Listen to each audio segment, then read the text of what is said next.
Before we turn the guest host reins over to Burkett Fleming for our next installment of Is It Broke or Fixable, we're going to be telling a little short story, and it is why this episode has debuted on YouTube 2 weeks late.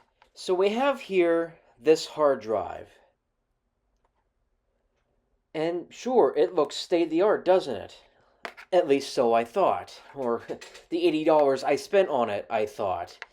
It turns out I must have picked the one hard drive in the factory that was prone to malfunctioning. Combined with the fact that Adobe has been crashing on my laptop lately anyway, for some reason, I feel like this was just enough to put it on the fritz. On one or two occasions, this hard drive has been known to just, for whatever reason, eject myself from the computer while I'm in the middle of doing something, and I have no idea why. So, a couple days after I had shot the recent episode of Is It Broke or Fixable, I get done, I save progress, and I start to, render everything as I should in Adobe Premiere. And we come to a certain point, and it just, I don't know, stops rendering for whatever reasons. Normally, I'd just cancel, and I'd save my progress and just X out of everything, and initially, everything seemed okay. Until I come back from State College the next day, and doesn't this thing not work at all? Like, my Mac can barely, or even sometimes not even read this thing. And when I did plug it in, I guess if you have it in for like more than 20 minutes or something, it's gonna like slow down everything on your computer and mess up the performance. So I thought for even a moment that I was even gonna lose this laptop here permanently, but thankfully I didn't. The problem is on this hard drive, we had stuff I worked on at school for over an entire year. We had the recent video here, Burkett, on it, that we were almost going to lose. But most importantly, my recent short film project, Art Class 2, was in danger of going to the void if I did not do something about it. And thankfully, another good friend of mine named Ryan Hopkins came to the rescue.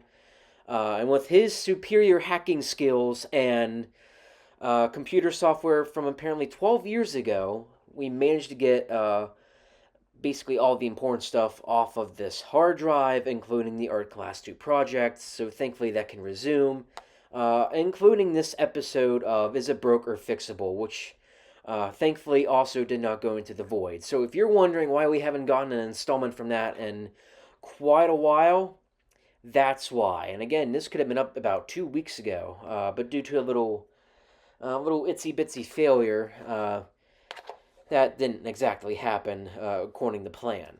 But despite that, I think maybe I'm going to have to move on from Seagate hard drives for a while, just for caution's sake.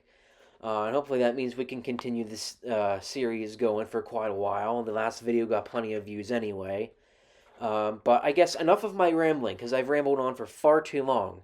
So now I'm going to turn the host reins over to Burkett, and enjoy. Hello, and welcome, friends, to another episode of Is It Broke? Is It Fixable? Or Just Plain Durable? You remember that teaser about AM stereo? Well, today's episode is going to be on AM stereo. I know you're thinking, what the heck is AM stereo? Never heard of such a thing. Yes. We all think of AM and we think of monaural and you think of old car radio, antique radio. But no, AM stereo is and was an actual broadcast. It is a technology that allows AM radio to broadcast with high fidelity, full dimensional stereophonic sound, thought to only be found in FM. On a side note, what does FM and AM stand for? Amplitude modulation and frequency modulation. Receivers have been sold for the home, car, and portable listening device. AM signals have a greater long-distance range, and it's compatible with monorail radios. With that longer range, it's especially noticeable at night. You will pick up stations from all over the place. And during the day, well, it's just nice to know that you can be traveling a longer distance, and if you're listening to your favorite song and it's on FM, you might cut out, but if you're listening to AM, you'll be able to finish your favorite song.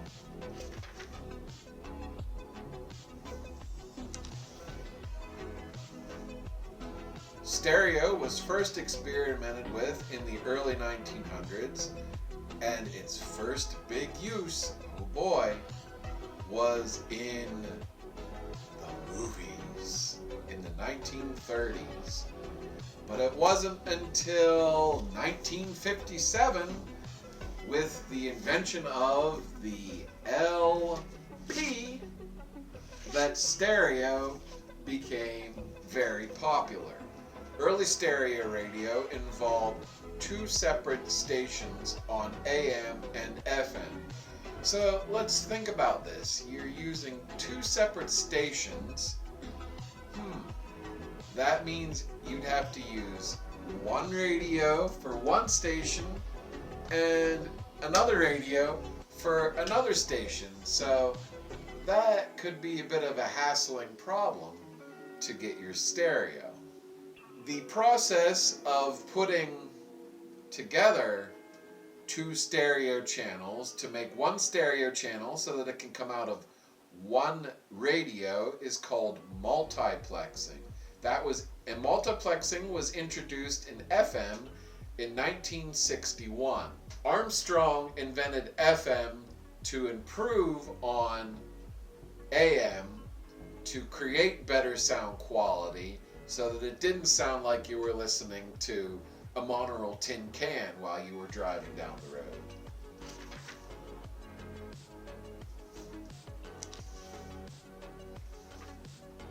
AM stereo was being developed at the same time as FM. The FCC decided that they should put stereo with FM rather than AM to give it a boost. By the 70s, the coin had flipped. Now, everyone's listening to FM and not king of AM.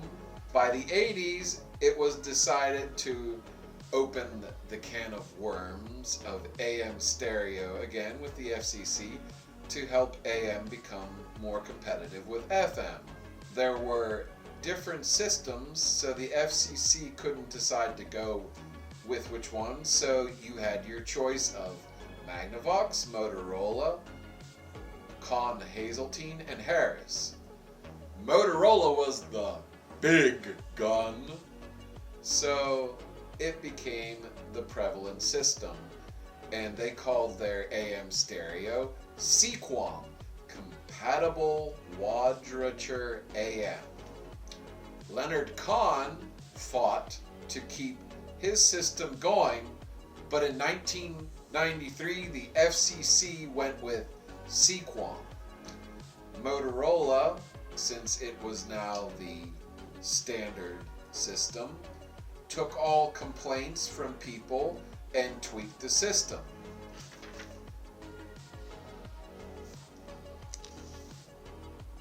Many people that knew about AM stereo think it went the way of File 13 and died.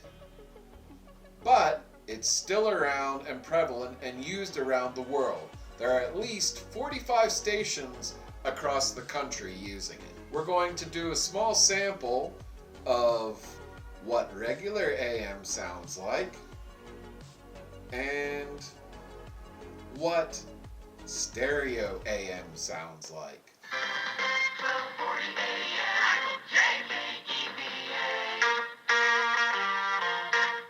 Let's go, girls.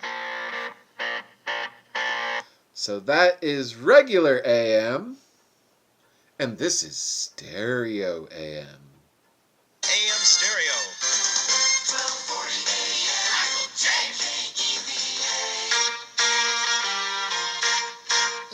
girls.